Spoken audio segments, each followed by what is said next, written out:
Bem, chegamos ao fim da nossa série, né? Finalmente, né? 7 domingos, ninguém aguentava mais, é isso?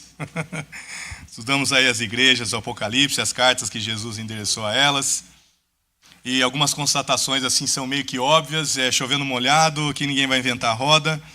Mas só para a gente reforçar, ou talvez ser repetitivo, né? O que você aprendeu até aqui? Que até as melhores igrejas têm problemas, né? Você vê a igreja de Éfeso. Toda a história que ela tinha, toda a liderança que passou por lá, né? De Paulo até João, o apóstolo, Timóteo. Uma igreja que caçava herege mesmo, né? Pegava o trabucão lá e não fala besteira aqui que leva chumbo, chumbo grosso. Mesmo aquela igreja, com toda aquela história e com tudo que eles faziam, eles tinham problemas. A devoção deles estava indo embora, o fogo, a paixão estava desaparecendo. Mas eu olho também e vejo que mesmo as piores igrejas, que é pior que a igreja de Sardes, o que sobrou da igreja de Sardes? Só um nome. Eles só conservaram o nome de toda a história que eles tinham.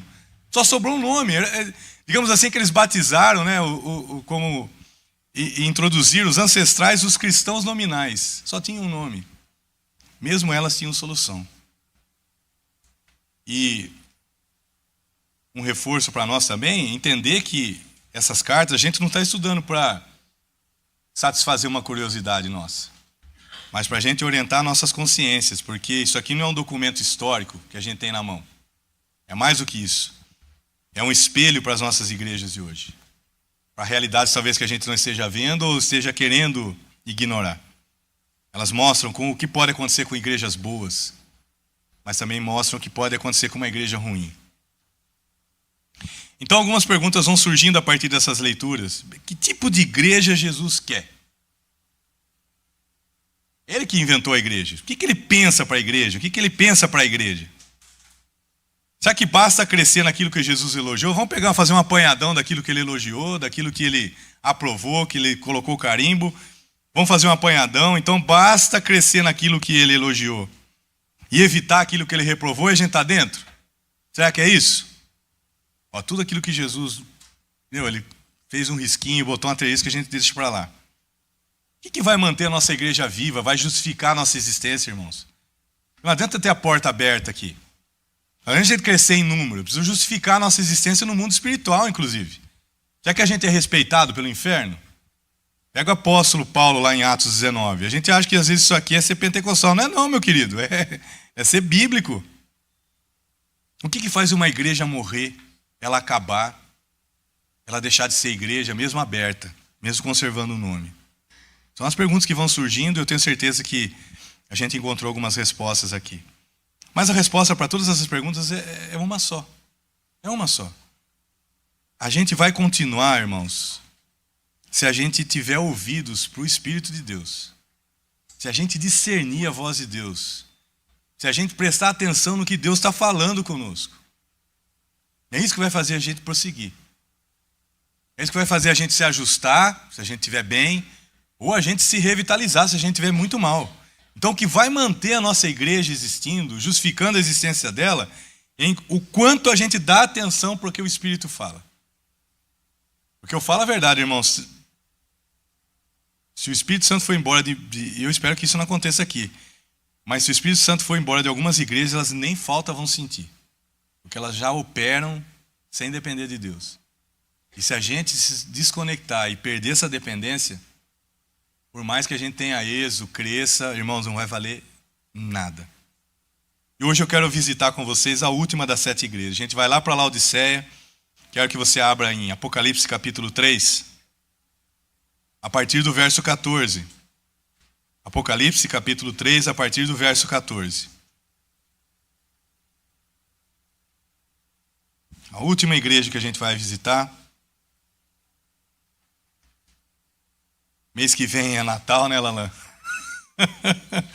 O Lalan falou assim, o Lalan é um cara muito engraçado, irmãos. Você não tem ideia de como esse homem é uma zoeira. Ele falou assim, Zé, mas vai só Natal o mês inteiro? Eu falei, Lalan. Ele falou, rapaz, você não vai obrigar a gente a botar o chapeuzinho do Papai Noel, não, né? Sabe que era uma boa ideia, viu, Lalan? Apocalipse 3, a partir do verso 14. Olha o que diz aqui. Ao anjo da igreja em Laodiceia escreve: essas coisas diz o Amém, a testemunha fiel e verdadeira, o princípio da criação de Deus. Conheço as tuas obras, que nem és frio, nem quente. Quem dera fosses frio ou quente. Assim, porque és morno, e nem és quente, nem frio, estou a ponto de vomitar-te da minha boca. Pois dizes: estou rico e abastado, e não preciso de coisa alguma.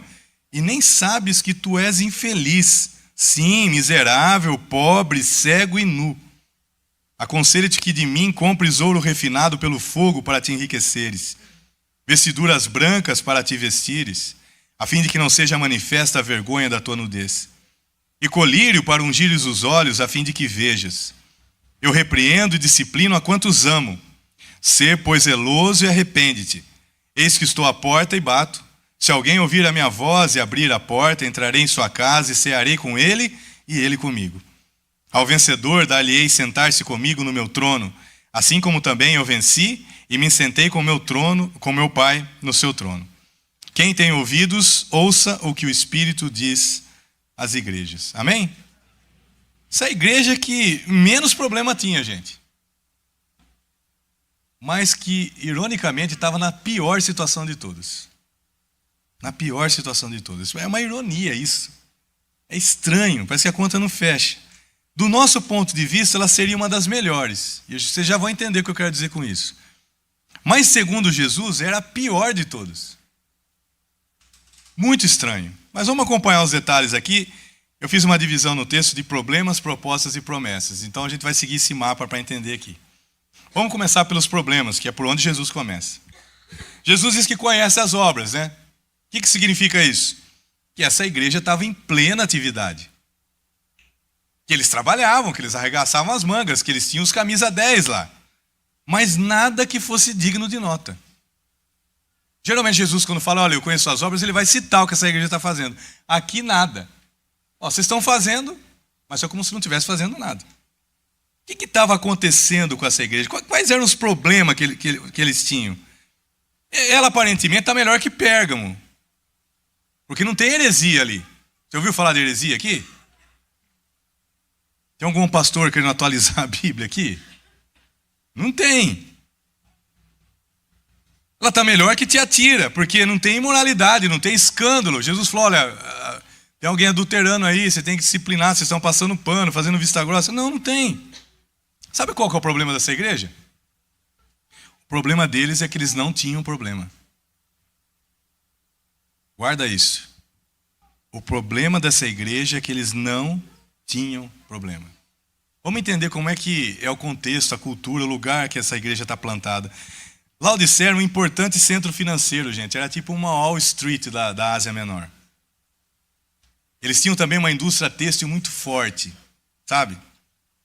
Você vai ver tudo isso aqui, toda a alusão que Jesus vai fazer daqui a pouquinho. E eles tinham uma escola de medicina que era tipo uma Harvard da região, sabe? Tipo, tinha um hospital das clínicas lá. Então os cristãos ali gozavam de prosperidade, meus irmãos. Era uma cidade rica. E os caras eram ricos, que era um centro financeiro importante, entrava muita grana, então os caras têm dinheiro. Os caras têm os carrões, eles eram elegantes por causa da indústria têxtil. Então eles andavam bem vestidos, né? Todos com roupinha da Armani, da Yves Saint Laurent. Eu não vou falar o primeiro nome, mas é da Chanel, né?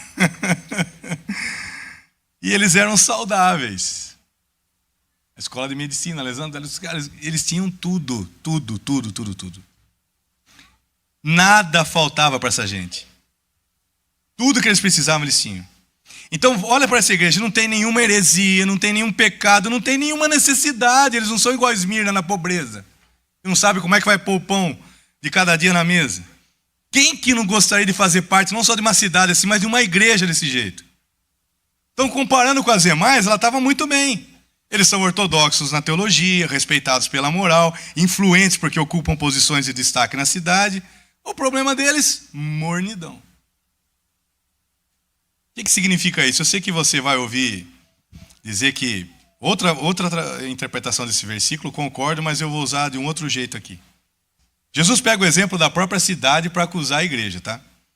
Porque a Laodiceia tinha um problema de falta de água lá. Não era Piracicaba, mas também abria a torneira e não saía nada. Então eles construíram os aquedutos para trazer águas quentes da cidade vizinha Herápolis, para fazer o chazinho das 5, chazinho da tarde. Quem gostava de um chazinho mate tinha ali água quente vindo de Herápolis. E fez aqueduto para trazer água fria de Colosso, para fazer o suco. Então para o inverno tinha água de Herápolis, para o verão água de Colosso. Só que até essa água chegar na cidade, o que acontecia? Ficava morna. Não dava para fazer nenhuma coisa nem outra. Então me perdoem sim pelo português, que eu já sou mal, tentando acertar, imagine agora. Ficou imbebível. A água era imbebível. Esse pessoal da igreja, eles chegaram lá. Sabe esse lá que você quer chegar? Paz, eu vou estudar, eu vou me empreender e tal. Eles chegaram lá. Mas ao preço, qual o preço que eles pagaram por chegarem lá? Cruzarem a linha de chegada? Se tornarem espiritualmente apáticos, indiferentes, sabe?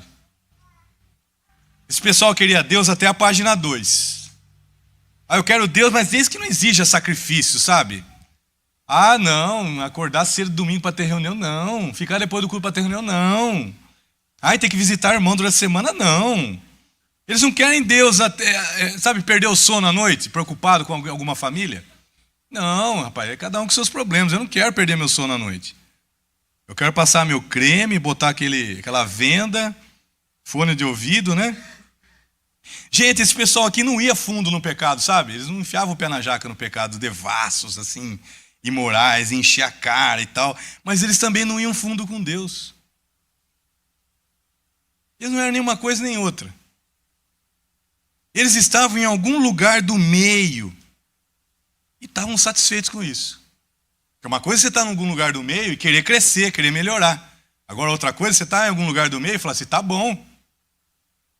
Eles iam para os cultos, eles oravam, eles liam a Bíblia. E tinha serviço, eles faziam, mas, sabe, o coração não está ali. Então eles estão apáticos, complacentes, satisfeitos. E a prosperidade que era para ser uma bênção se tornou uma maldição para essa turma. A conta bancária fez um mal danado para eles. Teu pão nosso atrapalhou a vida com o Pai Nosso. Isso levou eles para apatia espiritual, porque encheu eles de autossuficiência. E quando você tem dinheiro para pagar um plano de saúde, para pagar o seguro do carro, para pagar o seguro da casa, você tem dinheiro para viajar para Cancún? Meu irmão, se você tem uma lancha para você passear na represa de Atibaia, você vai querer ir na igreja? No domingão? A igreja somos nós. Aí vem esses discursos, sabe? É verdade, aí você usa, é uma verdade, aí você usa a verdade a seu favor. Não, nós somos a igreja. E eu lá no Starbucks eu posso comungar com meu Deus, eu estou lá na igreja. Tá, pode deixar, continue assim. E cegou eles para a realidade que eles estavam vivendo, eles não se tocavam. Esse estado de coisas levou Jesus a ter repugnância, isso revirou o estômago de Jesus, gente.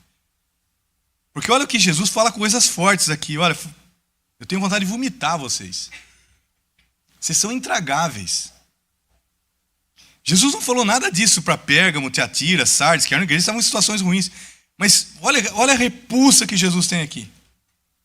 Por que isso causou isso em Jesus? Porque os cristãos mornos, eles fazem do dinheiro um substituto para Jesus, para Deus. E isso e chegou ao ponto deles deixarem Jesus fora da vida deles. Onde é que Jesus está nessa igreja? Tocando a campainha, irmãos, batendo na porta. Ei, eu estou aqui, ó. Não havia mais lugar para Jesus na vida deles. E eu não sei se você que vai pregar aqui não tinha lugar na hospedaria. Não tinha lugar na hospedaria para Jesus. A igreja, não tinha lugar para Jesus na igreja aqui. Na agenda deles. Não tem lugar na agenda, não tem lugar nas férias, não tem lugar nos negócios, não tem lugar no coração, não tem lugar na mesa, não tem lugar não tem lugar para Jesus. E eles nem perceberam que colocaram Jesus nessa situação. Jesus está fora da vida, eles nem perceberam. Aqui está a gravidade da situação deles. É igual Sansão. Ele foi até quando ele se levantou, ele não sabia que o Espírito do Senhor tinha deixado ele. A igreja funcionava sem Jesus. Eles funcionavam sem Jesus. Então, até Sardes já está melhor que eles. Porque lá pelo menos tinha um remanescente fiel. Aqui todos estavam nessa situação.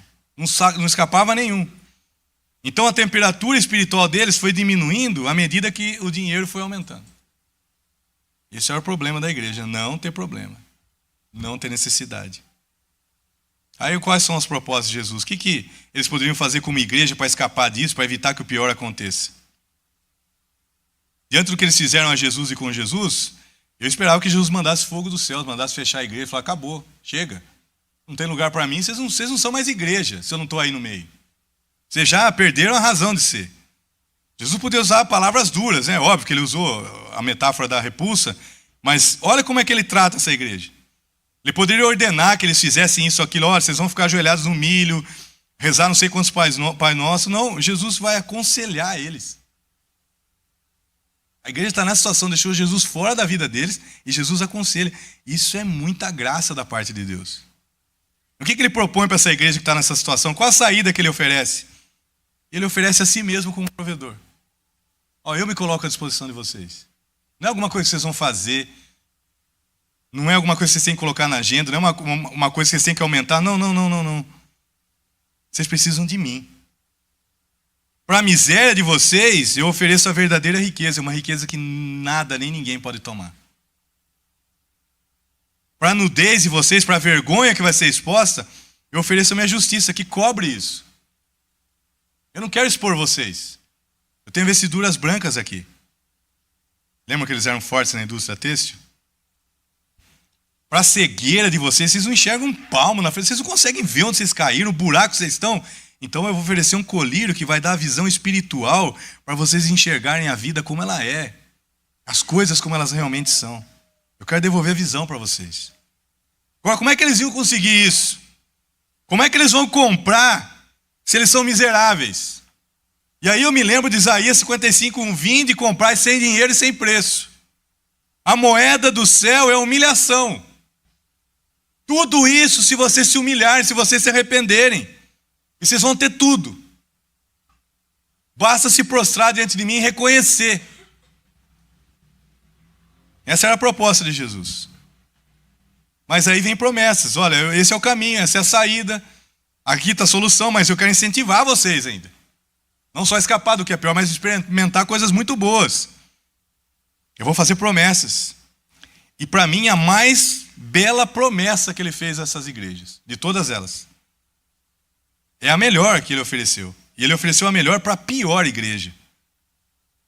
Veja os versos 20 e 21, se você conseguir colocar aí, projetar de novo. Versos 20 e 21. Na revista atualizada. 20 primeiro. Volta no 20.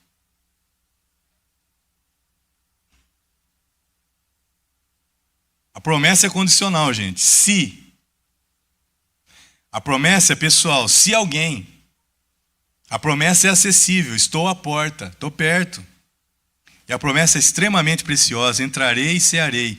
E darei o direito de se assentar no meu trono. Então veja. Da mesa para o trono. Da mesa para o trono. Glórias a Deus por isso. Eu tenho coisas para vocês aqui e tenho coisas para vocês na eternidade. Não é só lá não, eu tenho aqui também. E daqui a pouquinho a gente entra em detalhes sobre isso. Agora, irmãos, hoje está passando um pouquinho. Peço a paciência de vocês. A gente é muito mais parecido com essa igreja do que a gente gostaria de admitir. A gente gosta de ser Filadélfia, né? Esmirna também a gente não gosta, porque sofrer tudo aquilo sem dinheiro é ruim, né? Então a Filadélfia acho que ficou a melhor, né, André? Mas você quer ver uma coisa? Vamos fazer um exercício aqui, valendo de 1 a 10, tá? Que nota você dá para a sua vida de oração? De 1 a 10, que nota você dá para a sua vida de oração? Para a sua leitura da Bíblia durante a semana, que nota você dá? Que nota você dá para a sua frequência à igreja? Que nota você dá para o seu serviço ao próximo? Para o seu engajamento aqui também? Qual que é a média final de tudo isso? Se você foi honesto, você vai admitir que você ficou entre 4 e 6, se você foi honesto. Se você tomou 0, depois você vai no gabinete, lá a gente vai orar por você. Mas eu tenho certeza que a média de tudo isso que eu falei, você ficou entre 4 e 6. Você percebeu onde eu levei vocês ou não? O que vocês são? Nós. É legal falar o que vocês são, né? Nós. O que a gente é? A gente está em algum lugar do meio, você concorda? Então a gente é morno. A gente não está lá embaixo no zero. A gente não, cara, eu não vou ficar de recuperação, meu irmão. Não vou ficar de segunda época, espiritualmente falando. Mas a gente está longe da nota alta também. Olhe para a poeira na sua Bíblia. Olhe para suas orações mecânicas. Quando é que você faz ainda? Talvez seja aquele alarme de incêndio, né? Só quando a coisa aperta. Olhe para o seu louvor sem entusiasmo nenhum. Olhe para a sua oferta. Irmãos, outro dia eu brinquei lá no grupo pequeno e a gente trata as disciplinas espirituais como um brócolis espiritual. Você sabe que é bom, mas você não gosta daquilo. Tem gente que gosta de brócolis, né? Tem uns heróis aí, mas a maioria não gosta de brócolis. A gente trata a oração e a Bíblia como se fosse um brócolis, um remédio amargo, ruim. E a gente trata a oferta como? Pagamento de imposto. Quem gosta de pagar o imposto de renda está aí ano que vem, hein? Bem. A gente trata a oferta assim. Nós não servimos com alegria, como o Salmo 100 diz, e nem damos com alegria, como 2 Coríntios 9 diz. A gente cumpre os nossos deveres, mas onde está o fogo, o fervor? Onde está o desejo por mais de Deus? Não dá para ser meio cristão, meio dedicado, meio entregue. Então, mornidão é um pecado muito comum entre nós depois de um certo tempo na vida cristã. Que depois de um tempo que você frequenta a igreja, irmão, sabe, que você aprendeu riscado, você sabe como usar as palavras certas na oração. Deus de Abraão, de Isaac, de Jacó. Você aprende o gestual, né? Para sair na foto. Vai, a irmã Débora está tirando foto hoje. Você fala que a irmã Débora passa, você faz assim, ó.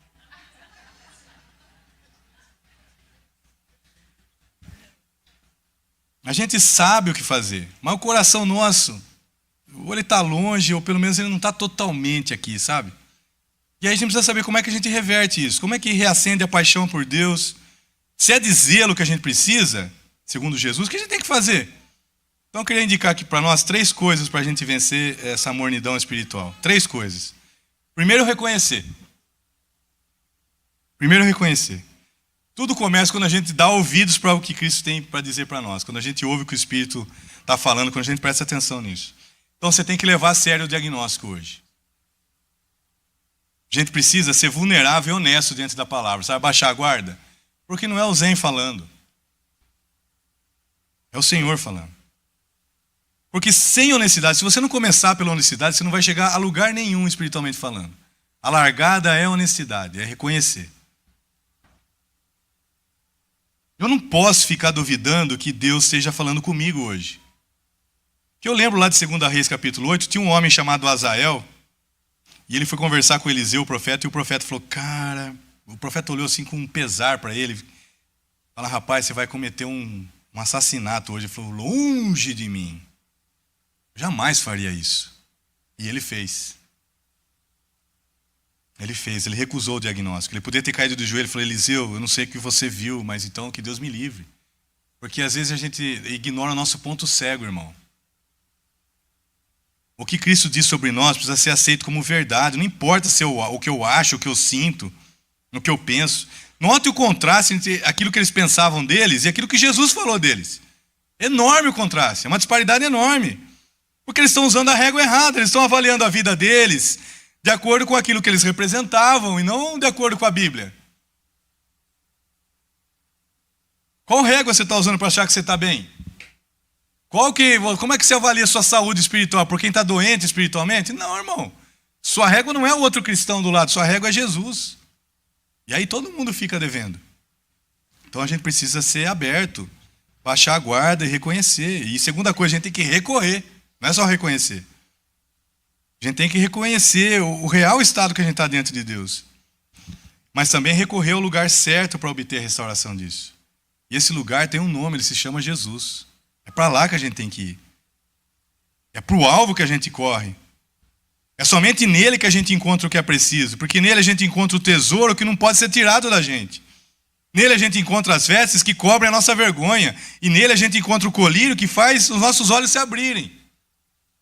Para a gente se encantar de novo com Jesus. Se encantar de novo com Bíblia. Então a gente tem que se achegar a Ele, se aproximar dEle. Não pode ficar fora da nossa vida. Tem que colocar Ele dentro da nossa vida, no centro da nossa vida. Ele tem que ser visto como uma fonte que pode suprir tudo o que eu preciso. E mais do que eu imagino. Eu preciso recorrer. E por último, eu tenho que receber. Eu reconheço, sendo vulnerável, baixando a guarda, sendo honesto, deixando o orgulho de lado. Eu recorro, eu corro para ele, mas eu recebo. E esse receber é simplesmente deixar Jesus entrar. Nada muito difícil ou hercúleo, não tem nada aqui assim complicado demais. Eu só tenho que voltar a comungar com ele. Eu preciso sentar à mesa com ele. Porque é na comunhão que os corações duros, indiferentes ou machucados voltam a queimar. Pergunta para os discípulos de Emaús. Onde é que o coração deles foi restaurado? Porque onde Cristo entra, as coisas não são mais as mesmas. E não importa se o que eu tenho para oferecer, eu vou cear com vocês, você vai cear comigo. Então, não importa se o que você tem para oferecer para ele é muito pouco, gente. Lembra lá de Pedrão? Pedrão, ele inventou ele criou aquele ditado, tá nervoso, vai pescar. Ele tinha vacilado, aí Jesus já tinha ressuscitado, já tinha falado com ele, mas sabe quando o cara não consegue acreditar que ele pode? Ele já tinha desistido de ser discípulo. Aí ele, tá uma tarde lá, sem fazer nada, falou, galera, vamos voltar a pescar. O meu negócio acho que é pesca. E não era, porque o Pedro era ruim de pesca, né? Toda hora Jesus teve que fazer um milagre. E ele está lá a noite inteira, Jesus aparece na praia e chama ele. Chama o pessoal, e aí, tem alguma coisa para comer? Eles, cansados de tentar pescar a noite inteira e nada, falaram, rapaz, vem um folgado aqui na praia de manhã. Perguntou se a gente tem algum peixinho para ele, né? E aí falou, joga do lado direito lá. E os caras falaram, a gente já tentou de tudo, vamos escutar o que esse cara está falando. Jogaram a rede do outro lado e começaram a pescar. O João, ligadão, já falou, é Jesus. Pedrão soube disso, eu nunca vi um cara pôr roupa para nadar. O Pedrão estava com alguma cirola lá, o Pedrão pôs roupa, caiu na água e foi lá.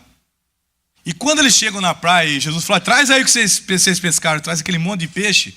Quando eles chegam na praia, já tem um braseiro aceso, já tem um peixinho na brasa. Então, tudo aquilo que eles procuraram a noite inteira, Jesus já tinha para eles lá. Mas Jesus falou, olha, traga o que vocês têm também. Às vezes, a única coisa que você tem para oferecer para Jesus, talvez seja a sua necessidade, mas traga a mesa para ele. Porque estar à mesa com ele agora é garantia de você estar com ele no trono na eternidade. É isso que ele está falando, olha, eu quero levar vocês da mesa da comunhão para o trono da autoridade espiritual. Miseráveis encontram satisfação, então, e se tornam reis. Eles não eram miseráveis? Mas na mesa eles vão encontrar satisfação e vão se tornar reis. Tudo começando nesse lugar chamado comunhão. E ele bate com insistência, porque ele quer entrar, ele nos procura mesmo que a gente ignore ele sempre tem a iniciativa. Ele sempre vai buscar a gente que desvia. Pergunta para Adão e Eva, pergunta para a ovelha que se perdeu, é ele que vai atrás. Então faça como aquela empregada que abriu a porta para Pedro. O pessoal orando para Pedro ser liberto e Jesus mandou o delivery, mandou o iFood lá, mandou o Pedrão. E ele toca a campainha e ninguém abre. E ela abriu porque tem um milagre na sua porta. Se você deixar ele entrar, abre lugar na sua agenda, abre lugar na sua vida, na sua mesa, lá com a sua família, que você não fala mais de Deus lá na sua mesa. Traz ele para lá. Ele vai bater por meio da sua dor, ele vai bater por meio das circunstâncias, ele vai bater através dos sermões, das pessoas, dos eventos da sua vida. Então ouse abrir. Porque você vai encontrar mais do que você espera ou imagina quando ele entra de novo na sua vida. Então que a revelação de Cristo nos leve à esperança. A gente precisa sempre se lembrar de quem Cristo é. E toda vez que ele abre uma carta, ele se revela de um modo que atende àquela necessidade. Ele se mostra, olha, eu sou o que vocês precisam. E aqui ele se apresentou como um amém, a testemunha fiel e verdadeira, a origem da criação de Deus. O que significa na prática? Amém não é só uma palavra para encerrar a oração. Quando ele diz que ele é o amém, significa que ele é a palavra final na nossa vida. É ele quem diz, e é ele quem deve ter a última palavra. Não é o seu câncer, não é o seu divórcio, não é o seu fracasso, nem o seu pecado, é ele que diz. E ele é testemunha fiel e verdadeira, ou seja, ele é digno de toda a nossa confiança. Você pode confiar que ele não vai te decepcionar. O que ele diz é sempre verdade, sempre se cumpre.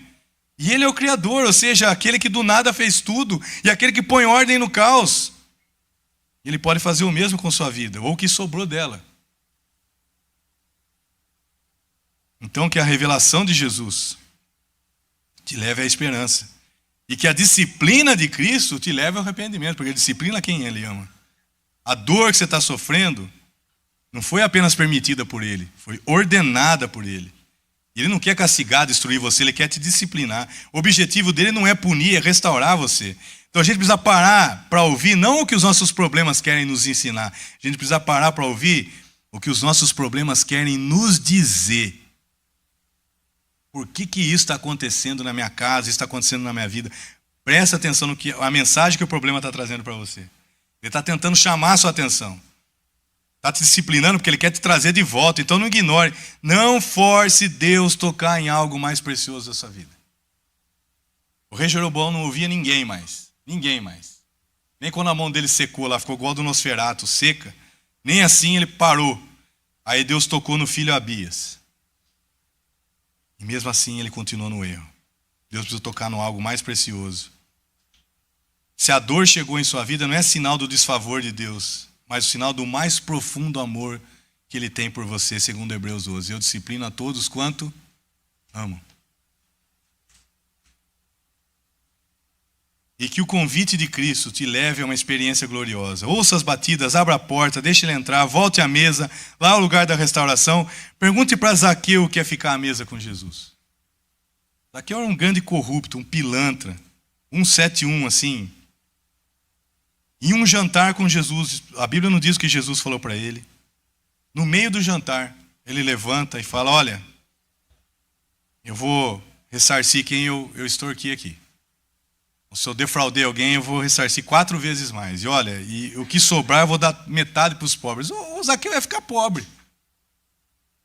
Até aquele momento, o dinheiro era tudo na vida de Zaqueu.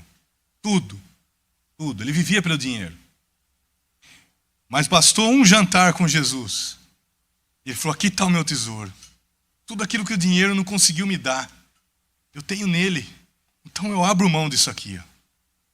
Ele passou a amar alguém com mais intensidade do que aquilo que ele tinha. Pergunte para os discípulos de Emaús, coração machucado, coração duro, o que aquela mesa de comunhão fez? Pergunte para Pedro, naquele café da manhã na praia, em João 21, comendo o peixinho assado de Jesus. O que aquela comunhão fez com Pedro, aquele cara que tinha desistido de ser apóstolo, se tornou um mártir para Jesus. Então a gente precisa recuperar nosso fervor espiritual, a gente precisa de uma paixão renovada pelo Senhor, e a gente só vai conseguir isso atendendo o convite que Ele faz. Então, meu irmão, abra a porta, abra seu coração, abra sua agenda, abra sua casa, deixe Ele entrar de novo aí. Deixe que Ele leve você até a mesa, porque é ali onde tudo começa e onde o que importa realmente acontece. O convite hoje é que a gente volte à mesa com o nosso Deus. Que a gente tenha tempo com Ele, tenha lugar na nossa agenda com Ele.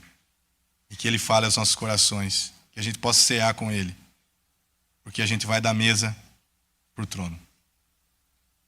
Os miseráveis encontram satisfação. Os miseráveis se tornam reis. Quando ceiam com o Senhor Jesus. Amém? Vamos ficar em pé, vamos orar.